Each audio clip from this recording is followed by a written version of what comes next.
আরে যমরাজজি, আপনি আমাদের এখানে ডেকেছেন কেন? কি শাস্তি দিবেন? তোমরা সবগুলো এখন সারা জীবন নরকে থাকবে।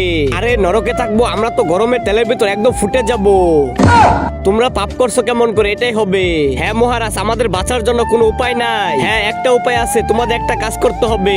তোমাদেরকে 1 ঘন্টার জন্য পৃথিবীতে পাঠিয়ে দিব। তোমাদের 3 জনকে ভালো কাজ করতে হবে আর সারা জীবন স্বর্গে থেকে যাবে। হ্যাঁ আব্বে, এখানে তো কেউ নেই, কি করব আমি?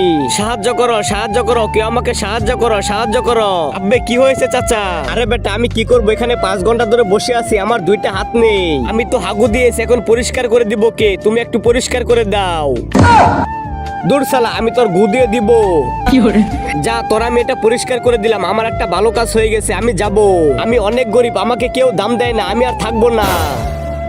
আমি একদম শেষ হয়ে যাব, আর এই পৃথিবীতে থাকবো না। ভাই তুমি মরতে চাও কেন? ভাই আমি অনেক গরিব, আমার একটাও টাকা নেই। এই নেও টাকা, আজকে থেকে এমন কাজ আর করো না।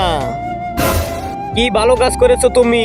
এক ছেলে ব্রিজ থেকে লাফ দিয়ে মরতে ধরছিল, আমি তাকে বাঁচিয়ে দিয়েছি। অনেক ভালো কাজ করেছো তুমি একটা। তুমি কি কাজ করেছো বলো?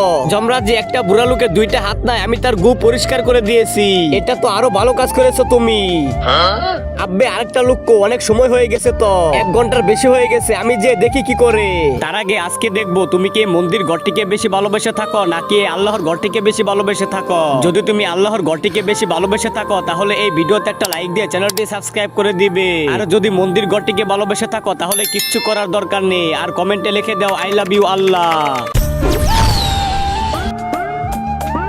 ওই শোনো, তুমি ভালো কাজ করে উপরে যাও নাই কেন? আসসালামু আলাইকুম ইয়া যমরাজজি। আব্বে সালা, এই সালা তো ধর্ম চেঞ্জ করে ফেলেছে।